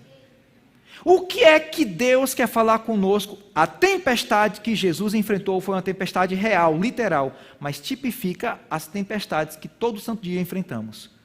O que é que Deus quer falar conosco através dos problemas, tempestades, doenças, tribulações? Nada, porque Deus não usa esses meios. Você crê que Deus é perfeito? Sim ou não? Deus é imperfeito? Você crê que esse Deus perfeito quer uma comunicação perfeita? Hoje tem telefone 5G. Meu amigo, é um salto. Do 2G para o 3 já é alguma coisa. Do 3 para o 4 melhorou e muito. Agora do 4 para o 5G, sabe o que é isso? É o homem na tentativa, no desejo de trazer uma comunicação perfeita. Será que Deus é mais burro do que os homens? Deus a sabedoria, a loucura de Deus é mais sábia do que a dos homens. Deus é perfeito, Ele quer uma comunicação perfeita e Deus vai utilizar meios imperfeitos para ter uma comunhão perfeita contigo. Vai usar doença, tribulação, angústia, assim? Não! Deus é perfeito, Ele quer uma comunicação perfeita, Ele vai utilizar o Espírito Santo perfeito. Eu fico imaginando, irmãos, se Jesus tivesse alimentado esse pensamento religioso. Ó Deus, fala conosco, o que é que tu quer falar? Se Jesus tivesse esse pensamento, pode ter certeza, o barco ia afundar, ele ia ter que voltar andando e os discípulos nadando, porque a tempestade veio e foi para destruir. Mas não, Jesus se posicionou e disse, Pai, faz alguma coisa. Muitas vezes fazemos isso. Pai, tu não está vendo não que eu estou passando essa tempestade, eu estou com dores aqui fazendo tua obra, Senhor, meu Deus do céu. Jesus fez uso da autoridade que o Pai o deu. Se Jesus fosse clamar, Deus ia responder ali, meu filho, por que clama a mim? Avança. Deus ia dizer para ele o que disse para Moisés, avança rapaz, porque tu está clamando a mim? Se eu e você somos cristãos, significa dizer que nós vamos fazer o que Cristo faria na ocasião. Nos passos de Jesus. Aquilo que você está enfrentando, como Jesus enfrentaria? Como? Cabisbaixo, lambendo as feridas, nos canta-parede, como cachorro com bicheiro, como minha mãe falava? Não, Jesus ia se levantar e falava, eu ordeno, Satanás, que você tire suas patas imundas aqui no nome de Jesus Cristo. Claro que ele não ia fazer uso do nome dele, né? A gente é quem faz. Você vai aprender isso na matéria, a autoridade do crente. Irmãos, enquanto tiver um pensamento na tua cabeça, um pensamento errado, de que Deus é o autor dos problemas, e é isso interessa a Satanás, porque é ele quem cria os problemas e coloca o pensamento, a culpa é de Deus, se resolve com ele aí. Enquanto um crente conservar na sua cabeça o pensamento de que Deus é o autor dos problemas, ele não vai se levantar para exercer a autoridade que Deus deu a ele. E o maior interessado é Satanás. Lembrei agora de um evangelista nos Estados Unidos. Ele tinha um galpão de evangelismo, o irmão Reagan comenta isso no livro O que fazer quando a fé parece fraca e a vitória é perdida. Ele tinha um galpão de evangelismo que foi destruído por um furacão. E aí esse pregador saiu, teve contato com outros ministros pedindo ajuda. Ele chegava na igreja com o microfone e falava, pessoal, eu peço a cooperação dos irmãos para me ajudarem financeiramente para reconstruir um novo galpão. O meu galpão foi destruído. Eu não sei se foi Deus ou foi o diabo, mas eu peço a cooperação dos irmãos. Deus está interessado em destruir galpão de evangelismo? Deus está interessado em destruir a vida das pessoas? Deus está interessado em capotar o carro de alguém? Não! Quem está interessado nisso é Satanás. Mas o crente que tem autoridade não tem exercido a autoridade porque tem abrigado esses pensamentos religiosos de que Deus é o autor. Ah, professor, isso é soberba. Não, isso é andar como Jesus andou. Isso é fazer as obras de Cristo. Isso é se posicionar. Isso que eu estou enfrentando, como é que Jesus ia aceitar? Ele ia exercer a autoridade, ele ia ordenar. Cala, aquieta-te, como fez com a tempestade. E houve grande bonança. Muitos cristãos não estão desfrutando de bonança, de paz, alegria e prosperidade, porque não têm exercido autoridade. Na física fala a lei da inércia. Um corpo repousa inerte, ele está em repouso inerte, até, a não ser que um outro corpo rompa aquela inércia. No mundo espiritual, nada será feito se eu não fizer nada. Se eu fizer, se eu exercer a autoridade, as coisas mudam. E se eu não exercer, vai ficar do jeito que está. Você quer que as coisas permaneçam do jeito que está? É uma pergunta. Então, faça alguma coisa. Diga, eu tenho autoridade. A nossa autoridade está ligada ao poderoso nome de Jesus Cristo. E, irmãos, ao contrário do que algumas pessoas pensam, ao Pai nós pedimos. Diga, ao Pai eu peço. Pai, eu te peço no nome de Jesus Cristo. Foi isso que Jesus Cristo nos ensinou. Claro que você vai ver isso também na matéria oração que prevalece para a paz. Porque tem verdades que as matérias do Remas estão interligadas uma à outra. Amém? Ao Pai eu peço. Jesus nos ensinou a endereçarmos as nossas orações ao Pai, fazendo uso do seu nome. Pai, eu te peço isso no nome de Jesus. Mas ao diabo eu não estou pedindo não, eu estou ordenando, eu estou mandando mesmo em nome de Jesus Cristo. É diferente. Você não tem que pedir, ó seu diabo, ó seu Didi, né? Eu não gosto nem de falar nesse nome. Mas se eu sou crente, se o poder de Deus, não qualquer poder está comigo, eu tenho autoridade, é uma procuração. Eu já fiz uma procuração uma vez. Eu, Marcelo Saraiva Evêncio, portador do CPF tal, do RG tal, que moro na rua tal, na época eu moro em Ribeirão Preto, tal, concedo a fulano de tal, advogada, com o número da Ordem dos Advogados do Brasil, plenos direitos para que ela me represente em qualquer comarca do Brasil, referente a esses assuntos, tal, pelo que firmo presente, Marcelo Saraiva Evêncio, tal, não sei o que, Ribeirão Preto, pronto. Uma procuração. Por onde essa mulher estava, ela representava o meu nome. Sim ou não? Você recebeu a autorização de Cristo para fazer uso do nome dele aonde você estiver. Jesus não pode estar no teu lugar. Jesus não vai descer do trono e fazer o que é responsabilidade da igreja. Quando a gente estuda o livro de Atos, estou citando outra matéria do Rema, estou pulando na matéria do Rema, né? Atos dos Apóstolos, uma das maiores descobertas no livro de Atos, os discípulos descobriram que os demônios que foram expulsos pelos discípulos em nome de... Os enfermos que foram curados pelos discípulos em nome de... Não existe nenhuma passagem no livro de Atos em que Jesus tenha descido do céu e feito o que é de responsabilidade da igreja. Se hoje eu espero Jesus descer do céu e fazer o que é responsabilidade minha, é melhor esperar sentado, porque em pé cansa. Então não espere. Tem uma canção que nos induziu a ter um comportamento equivocado. Não é bíblico. Senhor, manda poder. Deus não vai mandar mais poder do que já mandou.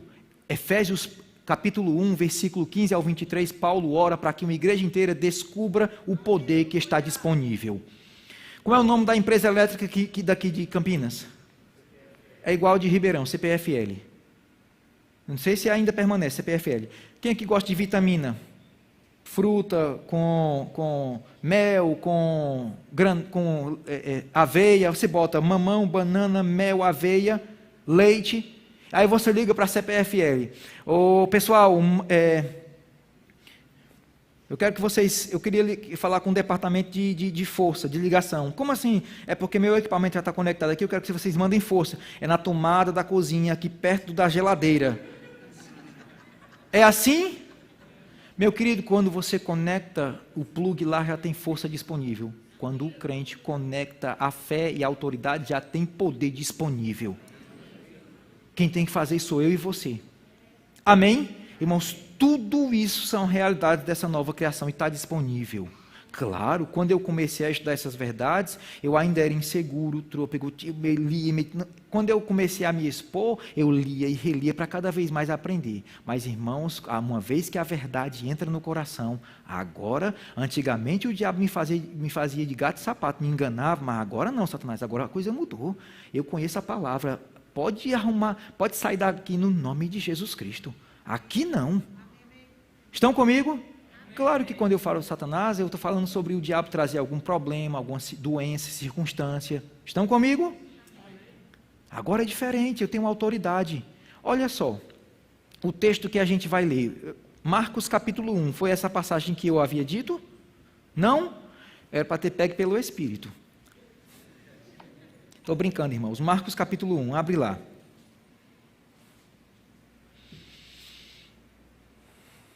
E quem encontrou, diga: eu tenho autoridade.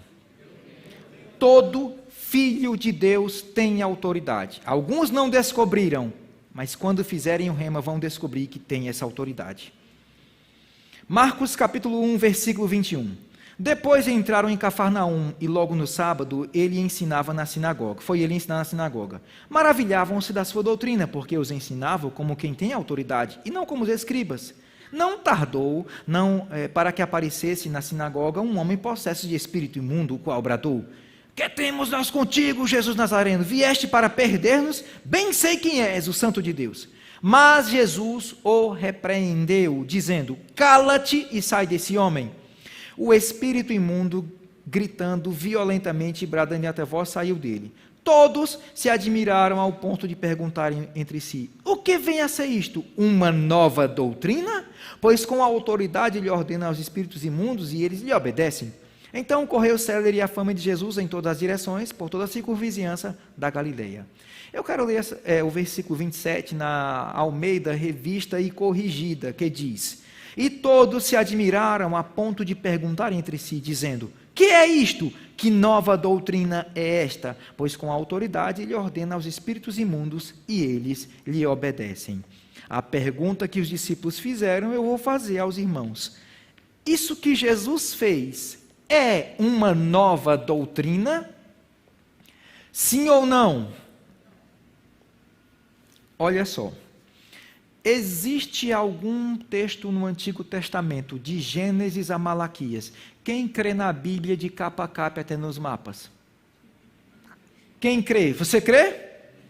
Pronto. De Gênesis a Malaquias, tem alguma passagem em que Deus deu autoridade às pessoas para expelir demônios, libertar as pessoas de demônios e da enfermidade? Então, isso que Jesus fez é algo novo mesmo, é uma nova doutrina. Os discípulos: que nova doutrina é esta? Eles não estavam acostumados a ver pessoas sendo libertas, estavam acostumados a pessoas escravizadas. Que nova doutrina é essa? Pois com a autoridade ele ordena aos espíritos imundos. É a nova doutrina inaugurada por Cristo, a doutrina da autoridade do crente, porque todo aquele que nele crê também tem essa autoridade. Marcos capítulo 16. Não perca a oportunidade de te matricular no Rema. Ainda está com desconto? Está com desconto ainda? Eu vi uma plaquinha ali, eu acho que é bom averiguar. Tá? 10%. Não perde a oportunidade, não. Marcos capítulo 16, versículo 17. E estes sinais, é essa a passagem? Sim. E estes sinais, quais sinais? Ele vai descrever. Hão de acompanhar somente os apóstolos. Estes sinais hão de acompanhar somente os professores do Rema. Estes sinais hão de acompanhar aqueles que? Aqueles que? Eu quero saber essa noite se tem algum crente presente. Então a Bíblia está dizendo que sinais hão de acompanhar a tua vida. Ah, mas eu sou um novo convertido. E não tem nenhum problema ser novo convertido. A autoridade não está ligada a tempo de vida cristã. Nem a placa de denominação nenhuma. Estes sinais hão de acompanhar aqueles que creem. Em meu nome, diga no nome de Jesus. Esse nome tem poder? Em meu nome. Se você observar, irmãos, o nome de Jesus toma o lugar da pessoa ausente. Tudo quanto Jesus poderia fazer em pessoa, o nome pode fazer.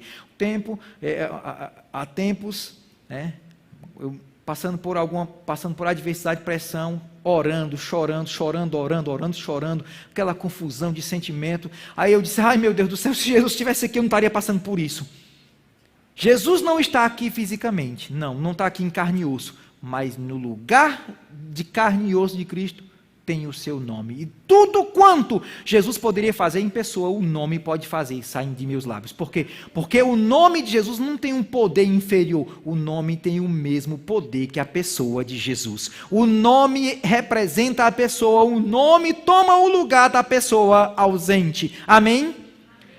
Jesus como pessoa curou, o nome cura. Jesus libertou de demônios, o nome liberta. Tudo quanto Jesus poderia fazer em pessoa, o nome pode fazer, saindo de nossos lábios. Não é só do professor do rema, não, é tua autoridade. Então faz uso da tua autoridade.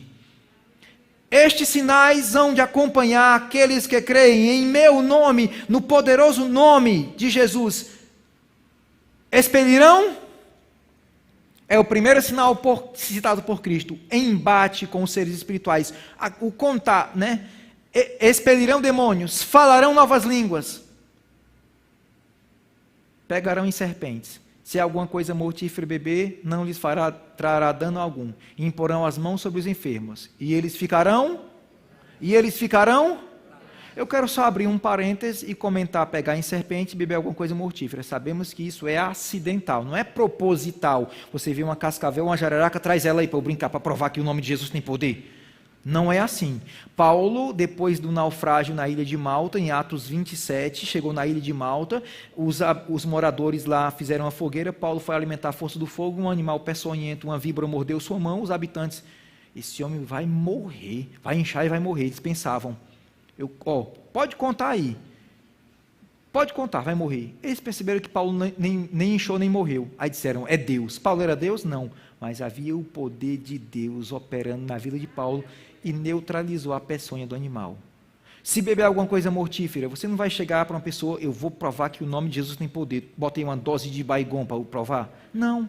Mas se acidentalmente você ingerir alguma coisa mortífera, nenhum dano vai trazer à tua vida, porque o nome de Jesus é poderoso para neutralizar.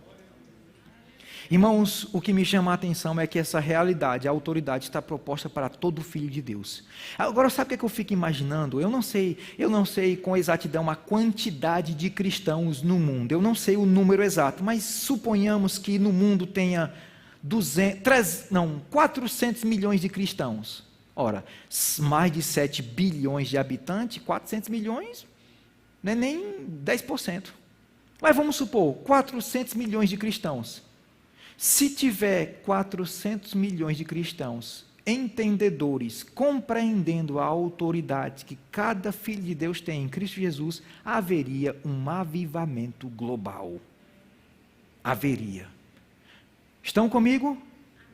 As coisas seriam diferentes. As coisas seriam diferentes. O que mais me chocou, o que mais me chamou a atenção, o que mais me chocou foi que quando eu me converti, de uma tacada só eu li o Novo Testamento inteiro. Só que quando eu cheguei no livro de Atos, eu comecei a fazer um contraste com a realidade que eu estava vivendo. Me converti em 96, aí eu comecei a ler o livro de Atos, peraí. Esse livro está falando de uma igreja que eu não estou vendo hoje agora. Na época lá em Fortaleza, no meu contexto de vida, né, da onde eu congregava. Aqui está falando que os apóstolos, os discípulos eram intrépidos, faziam uso do nome de Jesus, em cada alma havia temor, e havia prodígios, sinais, maravilhas, era um povo cheio do Espírito, era um povo afogueado, intrépido. Olha aqui para a realidade, são duas igrejas diferentes. Jesus tem duas noivas? Só uma. A igreja daquela época cumpriu a vontade de Deus, só que de lá para cá houve uma mudança de pensamento. Não para melhor, mas para pior.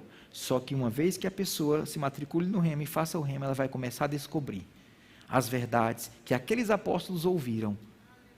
Pôr em prática é a vida de cada um.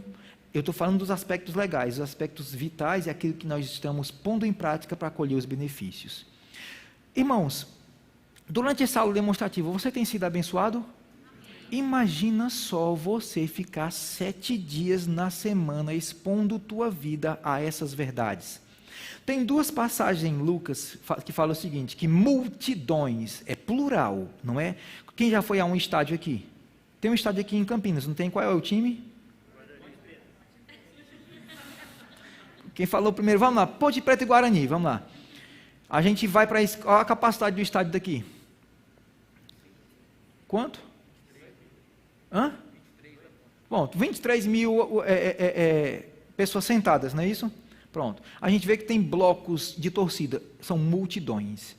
Pois a Bíblia diz que multidões foram até onde Jesus estava para ouvi-lo e serem curados de suas enfermidades. Está em Lucas capítulo 5 e Lucas capítulo 6. E multidões que foram para ouvi-lo e serem curados de sua enfermidade. Tem alguma ligação entre ouvir e ser curado? Quando a pessoa expõe a vida a um ensino, gera fé, e pela fé recebe as bênçãos. Uma pessoa que se matricula no Rema vai expor a vida a 7 dias estudando um assunto. Ela vai ficar tão convicta, tão persuadida. Irmãos, é uma convicção tamanha que a pessoa age involuntariamente. Você está dirigindo seu carro, se seu carro for câmbio manual, você contou quantas vezes tu passou a marcha, o câmbio na marcha 1, 2, 3, e quantas vezes tu pisou na embreagem, no acelerador e no freio? Involuntariamente tu dirige. A mesma coisa, você vai agir involuntariamente. Uma vez eu estava ensinando uma matéria lá em Fortaleza, na época eu morava em Fortaleza, uma matéria no Rema. Aquilo estava tão impregnado no meu coração, de tanto estudar, que aí eu voltei para casa, aí eu perguntei, cadê a mãe? Aí meu irmão disse, está deitado, está com dor de cabeça. Eu nem dei um outro passo não, nem dei um passo seguinte não, eu só me virei e disse, no nome de Jesus Cristo, eu ordeno que essa dor de cabeça saia agora da minha mãe. E fui preparar a minha janta. Não deu 15 minutos, minha mãe levanta e acorda. Aí eu estava com a dor de cabeça tão grande, e agora eu não estou mais sentindo nada. Mas tu orou por mim? E eu fiquei rindo, porque eu exerci a autoridade. Irmãos, não foi uma coisa que eu fiquei pensando, ó Deus, apieda-te da minha pobre mãe, faz alguma coisa, Senhor, eu te clamo, eu te suplico, eu te peço. Jesus, quando foi orar pelos enfermos, irmãos, Jesus não fazia longas orações não, ele simplesmente, por saber que Deus queria que aquela pessoa desfrutasse das bênçãos, Jesus não ficava, ó Deus, eu te suplico, eu te peço, faz alguma coisa, te apieda, Pai, apieda-te desta pobre alma, criatura, vamos... Não, Jesus não deteve muito tempo nisso, não. Tem uma passagem na Bíblia do leproso, que o leproso chega para Jesus e se ajoelha e diz, Senhor, eu sei que tu pode, mas eu não sei se tu quer. Se a dúvida é se é a minha vontade, eu quero, seja limpo. Pronto, o homem foi curado. A primeira coisa que ele fez foi corrigir o pensamento errado. Eu quero, seja limpo. Jesus não gastou muito tempo aos oprimidos. Cura, libertação de demônios, não. Porque ele sabia a vontade de Deus. Amém? Irmãos, isso não é ser soberbo, é andar como Jesus andou. E está proposto para cada filho de Deus. Eu não sou melhor do que você. Deus não tem filhos prediletos. Lembro de uma canção em Fortaleza que eu ouvia. Um anjo sobe e um anjo desce, procurando a quem merece para a bênção entregar. É por mérito? Não, é pela fé. Você é filho, você é herdeiro. Eu venho de uma família de 5 filhos. Eu tenho 1 irmão e 3 irmãs. Meus pais sempre deixaram claro, nós amamos a todos de igual forma. Não tinha predileção, Deus não tem filho de predileto. Por mais que um desse trabalho, por mais que um gostasse de estudar, mas eu amo a todos de igual forma. Estão comigo? Eu sei que tem crente, meu amigo, que dá trabalho, mas Deus ama. E Deus não tem filho predileto. Não. Eu não sou melhor do que você, não. Não sou de forma nenhuma. Agora, claro, eu tive a oportunidade de fazer o Rema em 99 e concluir em 2000. Eu tive a oportunidade de estudar muitas verdades e eu estou te convidando a estudar essas mesmas verdades. Para quê? Em primeiro lugar, irmãos, o conhecimento de Deus, aquilo que a gente aprende da palavra, o exemplo de Jesus. Jesus entendia a vontade do Pai. O primeiro beneficiado por isso foi ele mesmo, e não somente ele. Ele abençoou outras pessoas que estavam próximas dele. Isso aconteceu com Jesus, aconteceu comigo, vai acontecer com você. O conhecimento da palavra de Deus, o entendimento dessas verdades, vai em primeiro lugar abençoar a tua vida, impactar a tua vida. Você vai ser beneficiado. E não somente isso, as pessoas que estiverem próximas de ti com o coração aberto serão influenciadas, serão impactadas, serão abençoadas pelo conhecimento que tem chegado em tua vida. Amém? Estes sinais hão de acompanhar aqueles que creem. Em meu nome, nesse poderoso nome, imporão as mãos sobre os enfermos, expelirão demônios. Se você observar, irmãos, na matéria a autoridade do crente é tratado sobre isso. Jesus não gastou muito tempo para expelir demônios. Jesus não ficou 1, 2, 3, 4 horas. Você falou que trabalha dirigindo, não é isso? Qual é o tamanho do pneu? Qual é o aro do pneu do veículo que você pilota? 22. É pesado? Para trocar um pneu desse, você sua um pouquinho, não sua? Cansa um pouquinho, né? Faz um pouquinho de esforço, não faz? Faz um pouquinho. E quando a roda está emperrada, quando as porcas estão emperradas? Aí faz mais ainda. Depois fique sabendo que Jesus não fez muito esforço para expulsar demônio, não. É o contrário. A Bíblia diz que com uma mera palavra ele expelia os espíritos. Sabe o que é uma mera palavra? Sai. Sai. Jesus não ficou, sai, não sai, sai, não sai, sai, não sai, sai, não sai. Pedro, agora é tua vez. Sai, não sai, sai, não sai, sai, não sai. João, agora é tua vez. Sai, não sai, sai, não sai, sai, não sai, sai, não sai. Não. Jesus era consciente dessa. Professor, o que o senhor quer dizer então que eu vou... não sou eu que estou dizendo não. Jesus disse, quem crê em mim fará as obras que eu faço. E ainda maiores. Irmãos, é um benefício que não ficou guardado para Jesus. Ele fez questão de enviar seus pregadores para dizer as boas novas. O que eu tenho está disponível para você. O que eu tenho, você também tem. Então faça uso da autoridade que você tem. Jesus estava muito bem consciente da autoridade que recebeu do Pai. E essa consciência, irmãos, vai ser gerada em nossos corações pelo estudo da palavra. Já está disponível, o que eu preciso? Expor minha vida à palavra. A fé, ela vem pelo ouvir e o ouvir a palavra de Deus. Se eu exponho minha vida a um ensino de autoridade, eu ficarei convicto sobre a autoridade. Se eu exponho minha vida a um ensino de cura, eu ficarei convicto sobre cura. Se eu exponho minha vida a um ensino sobre realidades, eu ficarei convicto sobre essas realidades. E assim por diante. Para cada assunto da minha vida, eu tenho que expor minha vida a um assunto específico. Posso ter um amém? Uma vez que eu exponho minha vida a essas verdades, a Bíblia diz que a fé, ela vem pelo ouvir e ouvir a palavra. É por isso que o Rema tem uma grade curricular abençoada. Às vezes a gente vai fazer um exame médico, e aí o médico manda fazer uma bateria de exame, né? E exame de sangue. Pega o exame de sangue aqui e diz, Marcelo, essa vitamina aqui você está muito bem, agora você está deficiente nessa vitamina, complexo B, ferro, você está deficiente nisso, nisso, nisso.